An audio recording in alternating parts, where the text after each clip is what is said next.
चलिए, पुनः हम आपके क्लास में उपस्थित हैं। आता हूँ आपसे हालचाल पूछते भी हैं। आप तो हमसे कभी पूछते नहीं है कि आप कैसे हैं। इसके लिए भी धन्यवाद है।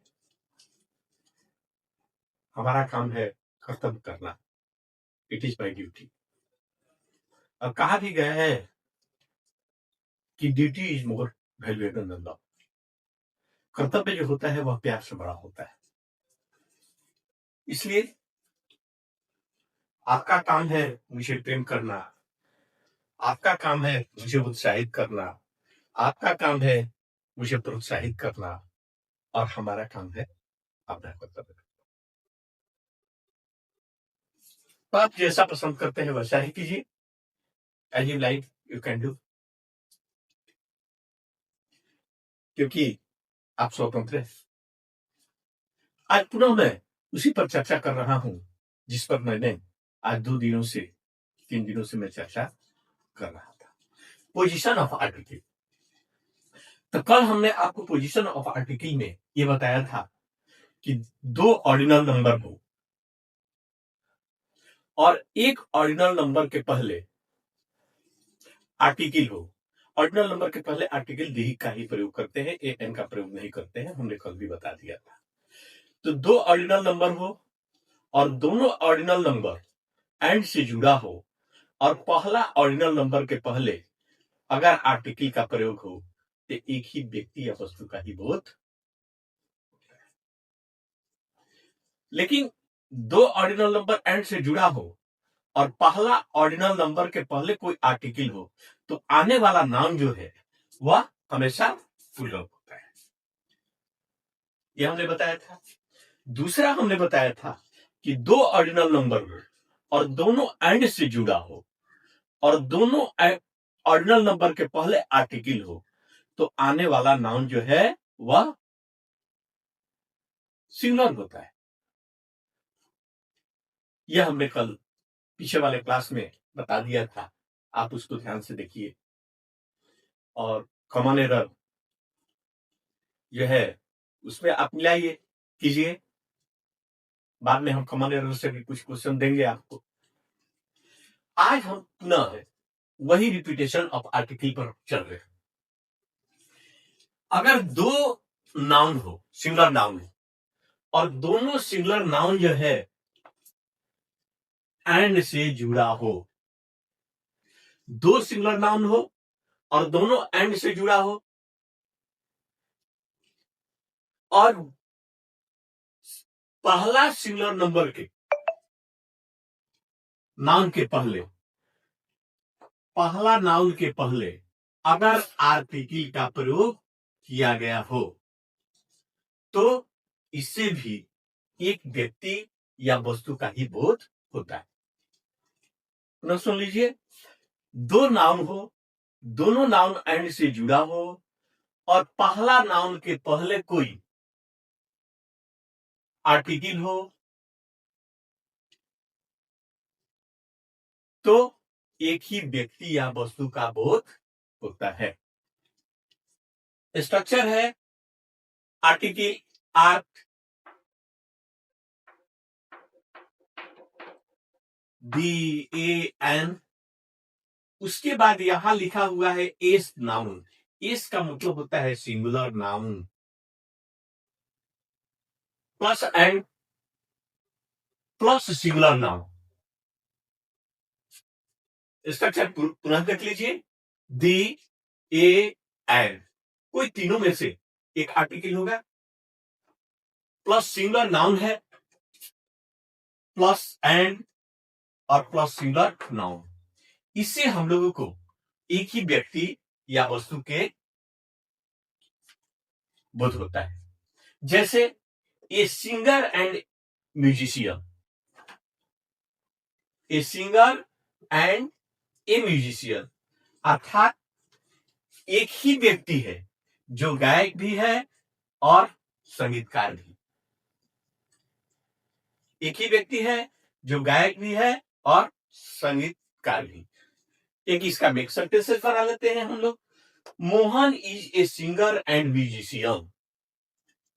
Mohan is a singer and musician, अर्थात मोहन जो व्यक्ति है या मोहन नाम का लड़का है या मोहन जो है वही सिंगर भी है, गायक भी है और म्यूजिशियन भी है, संगीतकार भी है।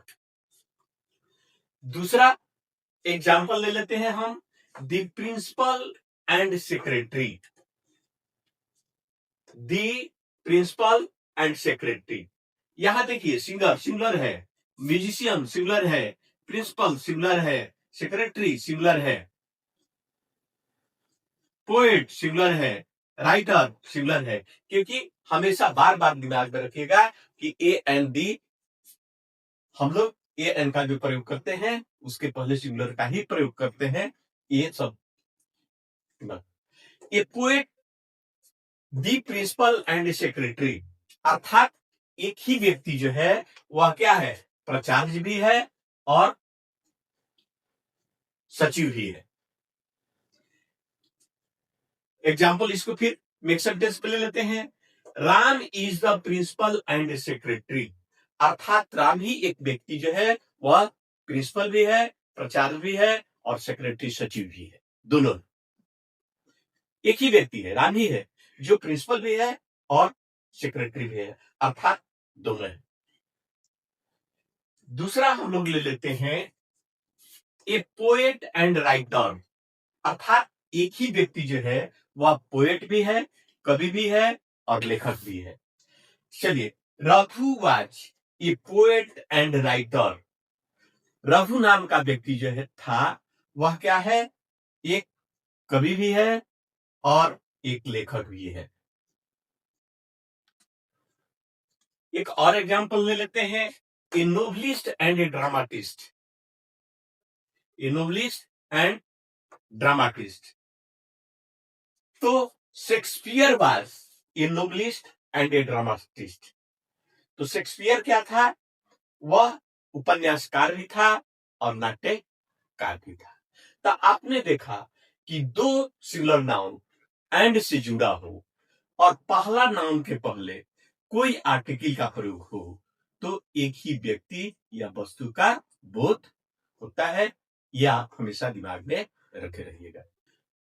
अब देखिए, यदि दो सिंगुलर नाउन पुनः एंड से जुड़ा और दोनों सिंगुलर नाउन के पहले आर्टिकल, दो सिंगुलर नाउन जो है क्या है, एंड से जुड़ा हुआ है और दोनों सिंगुलर नाउन के पहले आर्टिकल हो, तो इन दोनों नाउन से दो व्यक्ति या वस्तु का बोध होता है। पुनः सुन लीजिए, यदि दो सिंगुलर नाउन एंड से जुड़ा हो और दोनों सिंगुलर नाउन के पहले आर्टिकल का प्रयोग हो तो दो व्यक्ति या वस्तु का बोध होता है। स्ट्रक्चर देख लीजिए, article an the plus singular noun plus and plus article an the plus singular noun. पुनः देख लीजिए, article a an the plus singular noun plus and plus article a an the plus singular noun.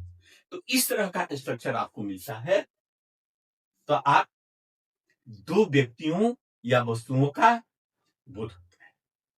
जैसे a singer and A musician, अर्थात दो व्यक्ति है, एक व्यक्ति जो है सिंगर है, गायक है और दूसरा व्यक्ति जो है म्यूजिशियन है, संगीतकार है। A singer and A musician, अर्थात दो व्यक्ति है, एक व्यक्ति जो है सिंगर है, संगीतकार है, गायक है और दूसरा व्यक्ति जो है संगीतकार है। चलिए, Mohan is a singer and A musician. Mohan is a singer and A musician, अर्थात मोहन नाम का दो व्यक्ति है, जो ये व्यक्ति जो है वह क्या है, सिंगर है, गीतकार है और दूसरा क्या है, संगीतकार है, या हम लोग गायक कहेंगे। दूसरा हम कहते हैं the principal and the secretary, अर्थात दो व्यक्ति है, एक व्यक्ति जो है वह क्या है, प्रिंसिपल है, प्राचार्य है, और दूसरा व्यक्ति जो है वह क्या है, सेक्रेटरी है। Ram is the principal and the secretary, Ram is the principal and the secretary, इसका मतलब कि राम नाम का दो व्यक्ति है, एक व्यक्ति जो है हेडमास्टर है और दूसरा जो है सचिव है।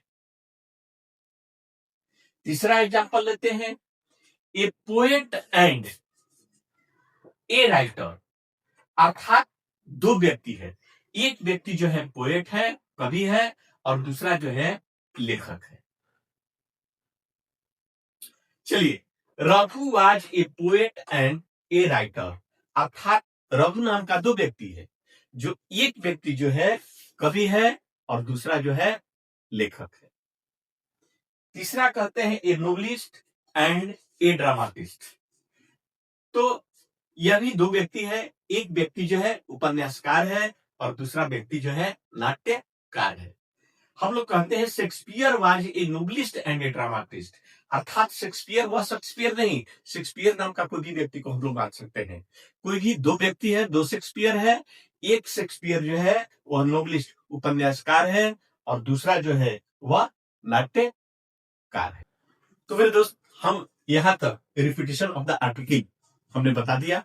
कल हम आगे वाले क्लास में ओमिशन ऑफ द आर्टिकल या नो आर्टिकल या जीरो आर्टिकल बताएंगे, कहां कहां पर आर्टिकल का प्रयोग नहीं किया जाता है इसके बारे में हम बताएंगे। उसके बाद हम आगे वाले क्लास में आपको क्लासिफाई कर देंगे कि ए एन का प्रयोग कहां कहां होता है, डी का प्रयोग कहां होता है, उसके साथ साथ कुछ ऑब्जेक्टिव टाइप का भी क्वेश्चन, कुछ प्रैक्टिकल करा कर करें, और ऑब्जेक्टिव टाइप का भी क्वेश्चन हम आपको देंगे जो आपके 12th क्लास के बोर्ड मॉडल क्वेश्चन होंगे और आपके परीक्षा में आते हैं। उसके लिए समय को ध्यान में रखते हुए हम कॉमन एरर का भी प्रयास करेंगे कि आर्टिकल से हम कॉमन एरर आपको दे दें, कि ताकि आप कंपटीशन की परीक्षाओं को भी आप फेस कर सकते हैं। इसलिए थोड़ा सा यह हमारा चैप्टर आर्टिकल जो है कुछ लंबा हो रहा है, और लंबा होने के पीछे कारण क्या है कि हम लोग को हमको सारे चीजों को देख करके चलना पड़ता है, प्राइमरी से लेकर के सेकेंडरी, सेकेंडरी से लेकर के हायर सेकेंडरी, और हायर सेकेंडरी लेकर के कॉम्पिटिटिव एग्जाम तक लेकर के हमको चलना है। क्योंकि हमारा वादा था कि हम अंग्रेजी जीरो लेवल से चलेंगे और आपको सिखाने का प्रयास करेंगे। आगे वाले चैप्टर में बहुत सारे अभी उस तरह से हमको नहीं मिला है कि हम अभी ट्रांसलेशन को आपको बताएं, पुनः हम ट्रांसलेशन के साथ ही इसका आरंभ करेंगे, क्योंकि जो भी हमने वादा किया है कि हम जीरो लेवल से और ट्रांसलेशन के साथ आपका काम करेंगे, वह हम ट्रांसलेशन के साथ ही काम करेंगे। धन्यवाद। हम प्रयास करेंगे और आपसे निवेदन करेंगे कि आप शेयर करें, सब्सक्राइब करें, क्योंकि यही हमारी प्रोत्साहन का एक जरिया है जिसे हम आस लगा करके आपके लिए बैठे। धन्यवाद।